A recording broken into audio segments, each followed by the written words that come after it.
la pausa, 3 años sin conocer la verdad. Un nuevo estudio tanatológico que no coincide con el estudio del Servicio Médico Legal. Estamos hablando del caso de Fernanda Maciel, que ruega algún tipo de verdad y que en especial la madre no obtiene nada que la consuele al respecto. Vamos a estar hablando con el abogado de la familia de Fernanda Maciel, vamos a estar hablando con Pedro Díaz. ¿Y qué fue lo que pasó en los últimos días? Bueno, se confirma que el informe de la tanatóloga Carmen Cerda no coincide con el Servicio Médico Legal. Lo revisamos en la siguiente nota. No solo tuvo que esperar más de un año para que encontraran el cuerpo de su hija, que finalmente estaba a pocos metros de su propia casa. A casi 3 años del crimen, Paola Correa sigue sin saber qué pasó con Fernanda.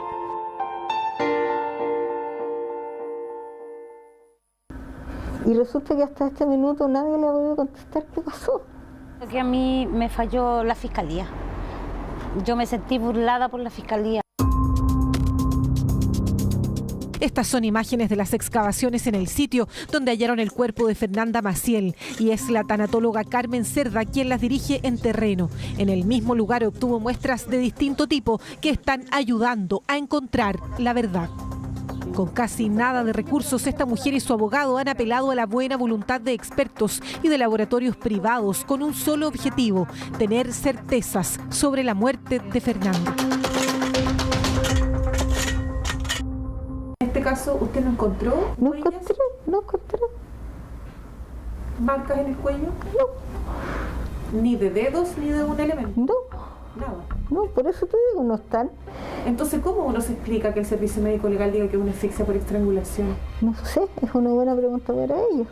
Que no están los elementos para apoyar el diagnóstico de lo que dicen. No murió por asfixia por estrangulación, dice la doctora Cerda. ¿Cómo fueron entonces los últimos minutos de Fernanda? Esto podría haber sido una asfixia por sofocación. Es decir, que le hubieran tapado la cara con una almohada, una cosa así. Podría ser, porque eso no deja marca. Uno podría saber si Fernanda Maciel efectivamente muere antes de ser enterrada. Ni siquiera eso. Peritajes privados que ya están en proceso responderán esta y otras interrogantes. Saber justamente esto, si ella estaba con vida cuando fue envuelta y enterrada, para ver si siempre estuvo ahí o no estuvo ahí, para ver qué pasó exactamente con el bebé, para ver si era la tela con que la envolvieron originalmente o se la cambiaron después. Debido al estado de conservación y otros factores que aún están en estudio, existe la sospecha de que el cuerpo no siempre estuvo en el lugar en que lo encontraron. Podría haber habido una manipulación del cuerpo después de fallecido. O sea, al tiempo de que ella falleció, decidieron cambiarla de lugar. Tiene muy poca evidencia la tela. ¿Evidencia de qué? Evidencia, por ejemplo, tiene muy pocos rastros de líquidos, de restos biológicos, a pesar de que hemos encontrado, digamos, pero son muy pocos. No se condice con el delito que se cometió. De acuerdo a lo que usted perició, ¿aquí habría habido intervención de una persona o de más personas? Y esa es una de las cosas que nosotros estamos tratando de dilucidar. El examen toxicológico del Servicio Médico Legal arrojó que en Fernanda no había rastros de medicamentos ni otras sustancias. La misma Paola lo conversó conmigo. Las discusiones que teníamos con mi hija es porque ella fumaba constantemente marihuana y yo le decía: hijita, le va a hacer mal al bebé, así que por favor déjate de fumar marihuana.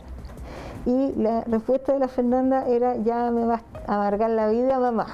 Y esas eran las discusiones que tenían a diario. Entonces es extraño que un examen toxicológico de una chica que fumaba constantemente marihuana haya salido negativo para todo. Este era el ropero de la Fer, esta era su cajonera, ¿ya? Acá yo tengo sus zapatos sus carteras.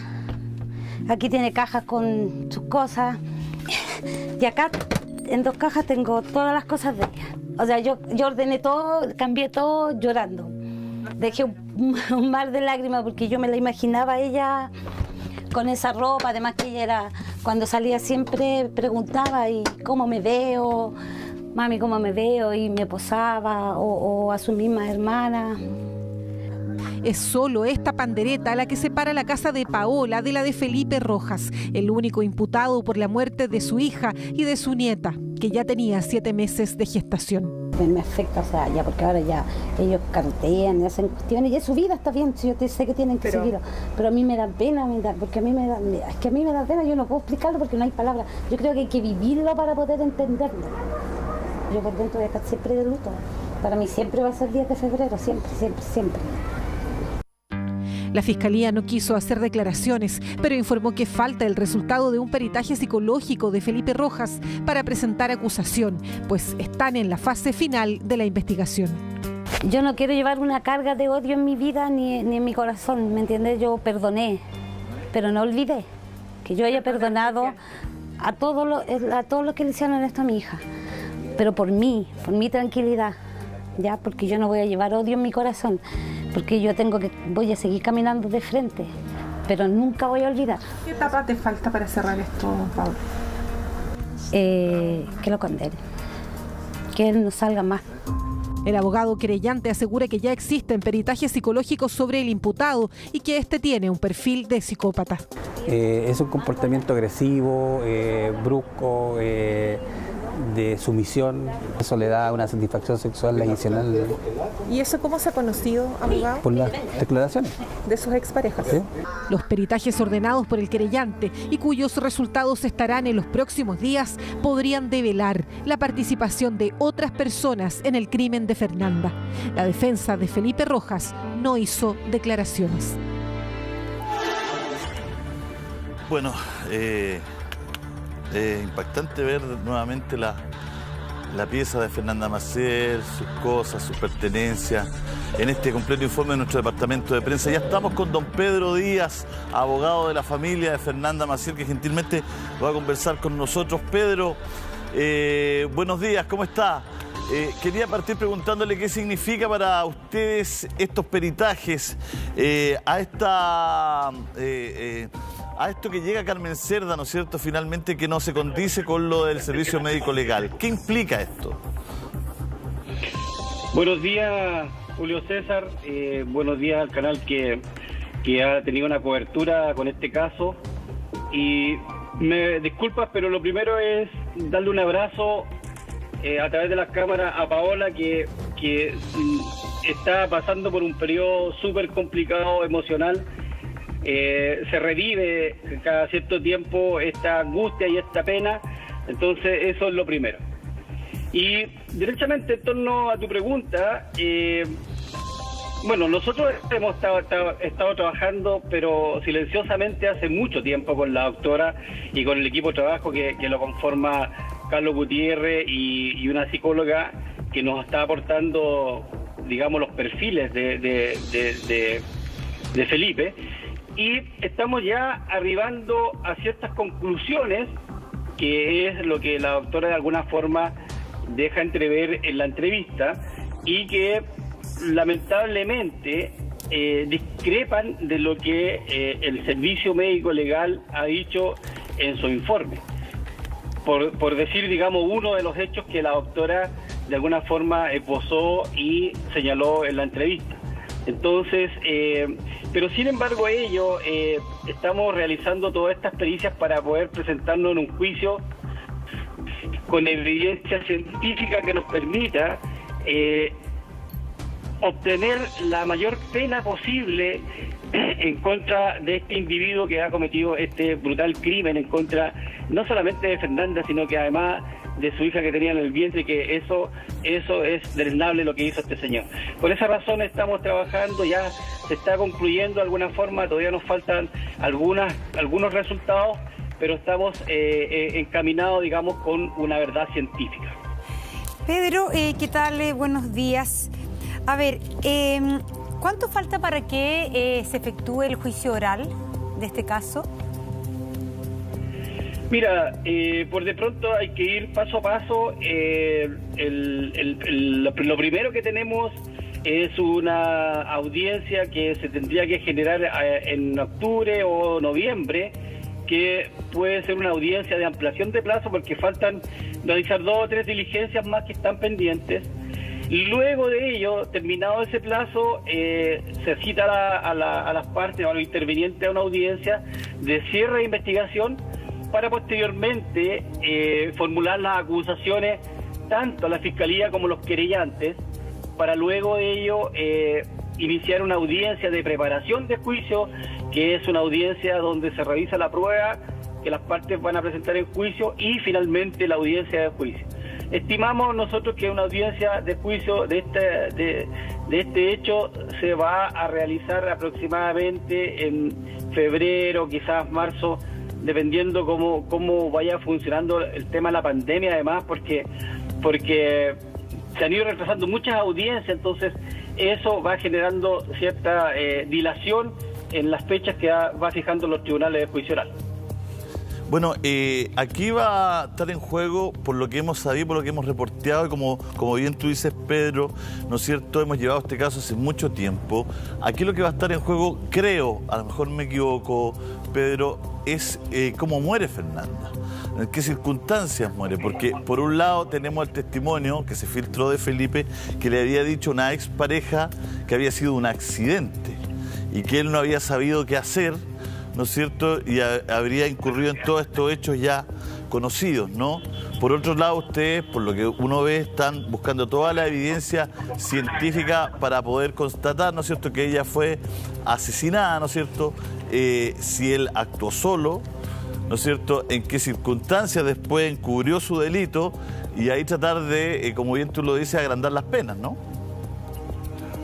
Así es, pero ya, mira, te puedo comentar de inmediato que está descartada la postura o la declaración que él ha hecho a través de la polola, porque el cuerpo no presenta evidencia de un golpe en el cráneo como lo detalló él con su polola. Ahora, también es importante este tema de él ha utilizado a la polola y a otras personas para quizás ser su vocero o de alguna forma ir manejando la investigación o la información que se va publicando, y claro, la va manejando en el sentido del beneficio para él, y por esa razón, acompañado de declaraciones que hay, estamos frente realmente a un psicópata. Es un tipo que maneja la información y que ha utilizado personas para que declaren por él o que entreguen información por él, y ha manejado de alguna forma el hilo conductor de la investigación, lo que nosotros ya hace bastante tiempo nos pudimos percatar.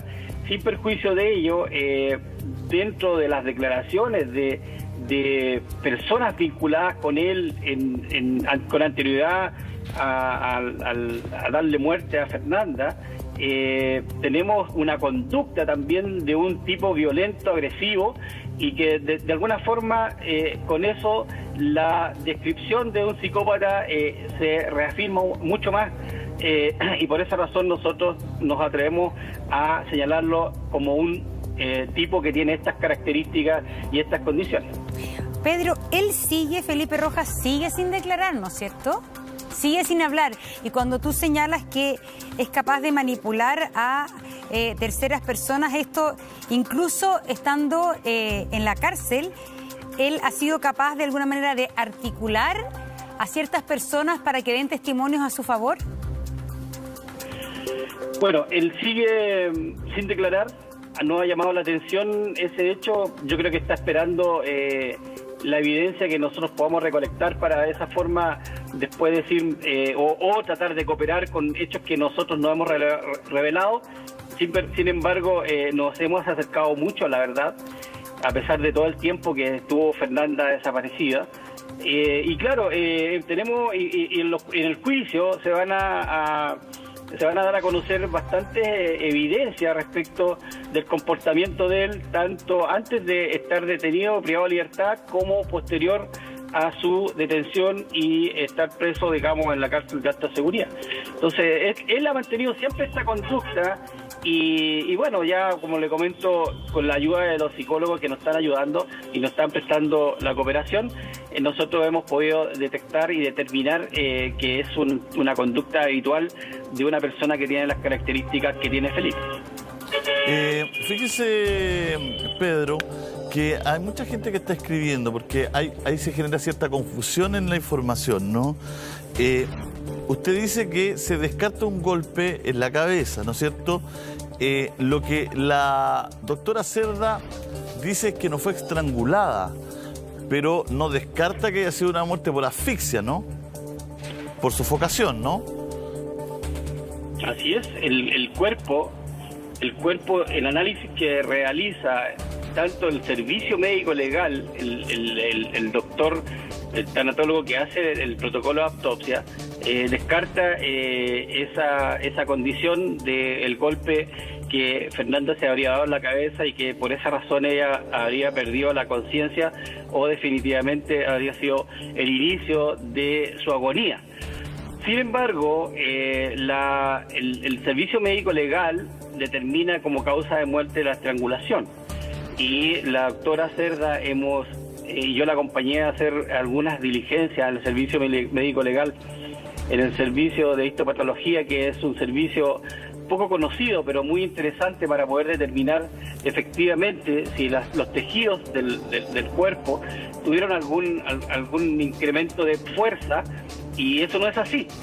Por lo tanto, tenemos la evidencia hoy día, que es lo que dice la doctora, que se ha acreditado en forma científica que es por sofocación. Y Pedro, finalmente, si no es posible concluir en la causa de muerte, si no es posible hacer coincidir el informe del Servicio Médico Legal con el informe de Carmen Cerda, ¿eso implica un problema en el minuto del juicio oral, efectivamente, para inculpar a Felipe Rojas?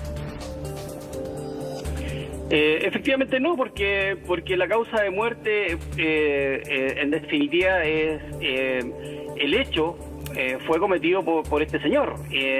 La forma en la que de alguna forma es distinta o cambia, y eso es el trabajo de los científicos forenses, que son los que tienen que exponer ante el Tribunal de Juicio Oral. Entonces, bajo esa perspectiva y bajo los estudios que se han realizado y bajo la muestra y la evidencia que se va a mostrar en el juicio oral, se va a determinar cuál de las dos posturas de los científicos o de los médicos que han realizado esta revisión es la que tiene más concordancia con la evidencia encontrada en Fernanda. Y eso a nosotros nos tiene muy tranquilo, porque la doctora ha realizado un trabajo acucioso, minucioso, ha ido al sitio del suceso. Usted ha mostrado una imagen en donde, o sea, la doctora realmente ha hecho un trabajo muy acucioso, y realmente nosotros lo único que nos queda es felicitarla y darle el apoyo, porque este también es un trabajo que ella ha hecho en forma gratuita. Entonces esto ha demorado un poco los resultados de las pericias, porque todas las personas que han apoyado en esta causa, todos estamos bajo esa perspectiva de ayuda. Entonces se demora un poco más, porque siempre las ayudas están, pero tienen un retraso. Pero sí es importante hacerlo notar, porque tenemos muchas personas que se han puesto la mano en el corazón y nos han prestado esta ayuda, y hemos llegado a estos resultados. Estamos a puertas de tener un informe ya terminado, en donde obvio que lo vamos a dar a conocer, porque ya el tema de tener la carpeta en secreto, a nosotros nos tuvieron más de un año, casi un año y medio con la carpeta reservada a la Fiscalía, no sabíamos qué pasaba, pero hoy en día ya no es así. Nosotros tenemos el legítimo derecho de poder publicitar lo que se ha encontrado, lo que la doctora ha podido determinar, y también de esa forma demostrar que efectivamente se ha hecho un trabajo acucioso en esto, con profesionales que no son los que están de la mano con la Fiscalía.